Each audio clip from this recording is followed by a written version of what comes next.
ইসরায়েলের প্রতিরক্ষামন্ত্রী Yoav gallant বলেছেন, ফিলিস্তিনের গাজা উপত্যকায় যুদ্ধের তীব্রতা কমিয়ে আনার কোনো পর্যায়ে হামাসের শাসন মেনে নেবে না ইসরায়েল। গাজা পরিচালনায় ইসলামী গোষ্ঠীটির বিকল্প পর্যালোচনা করছে প্রধানমন্ত্রী বেনিয়ামিন নেতানিয়াহু সরকার। রবিবার তিনি এই মন্তব্য করেছেন। ব্রিটিশ বার্তা সংস্থা রয়টার্স এই খবর দিয়েছে। এক বিবৃতিতে ইয়োভ গ্যালান্ট বলেছেন, আমরা যখন আমাদের গুরুত্বপূর্ণ সামরিক পদক্ষেপ অব্যাহত রাখব, তখন প্রতিরক্ষা কাঠামো গাজা পরিচালনায় হামাসের বিকল্প পর্যালোচনা করে দেখবে।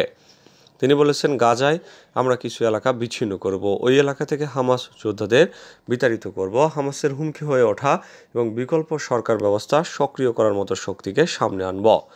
ইসরায়েলি মন্ত্রী অবশ্য সম্ভাব্য বিকল্প সম্পর্কে বিশদ বলেননি। তিনি বলেছেন, ইসরায়েলি সেনাবাহিনীর অভিযান হামাসের সম্ভাব্য বিকল্প কর্তৃপক্ষ ও জিম্মিদের ফিরিয়ে আনার সুযোগ করে দেবে।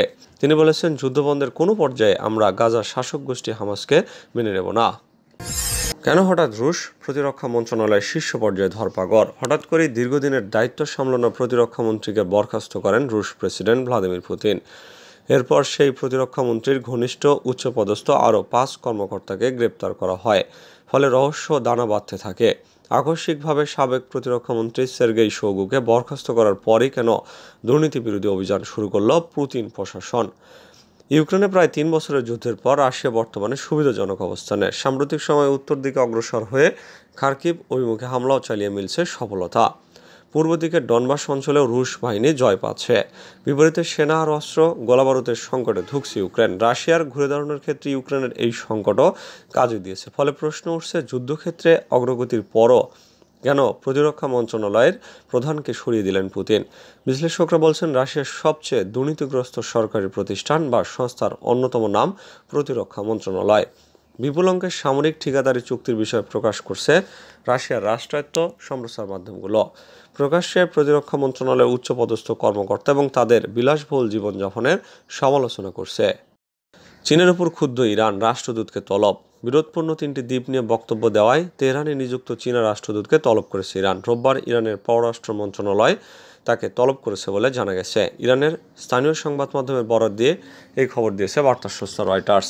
আবু মুসা, গ্রেটার এবং লেসার তুনব নামের ওই দ্বীপ 3টির মালিকানা দাবি করে ইরান ও আমিরাত। কিন্তু 1971 সাল থেকে দ্বীপগুলো ইরানের দখলে রয়েছে। এর কিছুদিন পর ব্রিটেনের কাছ থেকে 7টি উপসাগরীয় রাজ্য স্বাধীনতা লাভ করে এবং সংযুক্ত আরব আমিরাত গঠন করে। আমিরাত এখন যুক্তরাষ্ট্রের মিত্র।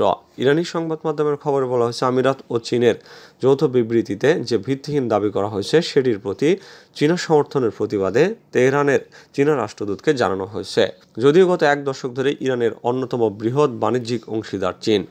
প্রতিবেদনে আরও বলা হয়েছে, পররাষ্ট্র মন্ত্রণালয় দ্বীপ 3টি যে ইরানি ভূখণ্ডের অংশ তা জোর দিয়ে তুলে ধরেছে। ইরান আশা করছে চীন এ বিষয়ে নিজের অবস্থান সংশোধন করবে। যুদ্ধবিরতি আর সরকার পরিবর্তনের ফাঁদে নেতানিয়াহু। গাজা উপত্যকায় আটক ইসরায়েলি পণবন্দীদের মুক্ত করে আনতে হামাসের সঙ্গে চুক্তি করার আহ্বান জানিয়েছেন লক্ষাধিক ইহুদি। শনিবার মধ্যরাত পর্যন্ত তেল আবিবের রাজপথ অবরোধ করে প্রধানমন্ত্রী নেতানিয়াহু সরকার পতন এবং নতুন নির্বাচন দেওয়ারও দাবি জানিয়েছেন। চুক্তি করে পণবন্দীদের মুক্ত করে আনার দাবিতে গত বছরের 7ই অক্টোবর থেকে প্রতি শনিবার তেল আবিব সহ সারা ইসরায়েলে বিক্ষোভ সমাবেশ হয়ে আসছে। তবে গত দিনের প্রতিরোধ বিক্ষোভকে যাবৎকালের সবচেয়ে বড় সমাবেশ বলে আখ্যায়িত করেছেন এতে অংশগ্রহণকারীরা। এই পরিস্থিতিতে ফিলিস্তিনি সশস্ত্র গোষ্ঠীর সঙ্গে যুদ্ধবিরতি করতে এবং যুদ্ধবিরতির মাধ্যমে জিম্মিদের ফিরিয়ে আনতে ইসরায়েলের উপর চাপ বাড়ছে। এরই মধ্যে মার্কিন প্রেসিডেন্ট জো বাইডেন একটি যুদ্ধবিরতির প্রস্তাবও দিয়েছেন। যদিও নেতানিয়াহু প্রথমে তা প্রত্যাখ্যান করার পর গতকালের খবর যে তিনি তা মেনেও নিয়েছেন। তবে কাতার বিশ্ববিদ্যালয়ের সহযোগী অধ্যাপক লুসিয়ানো জাক্কারা সংবাদ মাধ্যম আল জাজিরাকে বলেছেন, নেতানিয়াহু আসলে যুদ্ধবিরতি নিয়ে ফাঁদে পড়েছেন। একদিকে জিম্মিদের পরিবার ও সাধারণ ইসরায়েলিরা যুদ্ধবিরতিতে রাজি হতে নেতানিয়াহুকে চাপ দিচ্ছেন, অপরদিকে তার জোট সরকারের 2 উগ্রপন্থী মন্ত্রী হুমকি দিচ্ছেন যদি নেতানিয়াহু যুদ্ধবিরতিতে রাজি হন তাহলে তারা সরকার ভেঙে দেবেন। আর যদি ওই 2 উগ্রপন্থী কারণে সরকার ভেঙে যায় তাহলে নেতানিয়াহুর রাজনৈতিক ক্যারিয়ারের ইতি করতে পারে। এই বিষয়টি নিয়েই মূলত নেতানিয়াহু বেশি ভয় পাচ্ছেন। তিনি বলেছেন, যুদ্ধবিরতির সিদ্ধান্তটি দীর্ঘদিন ধরে পেছাচ্ছেন নেতানিয়াহু, কারণ তিনি বুঝতে পেরেছেন যুদ্ধ জয় কোনোভাবেই সম্ভব নয়।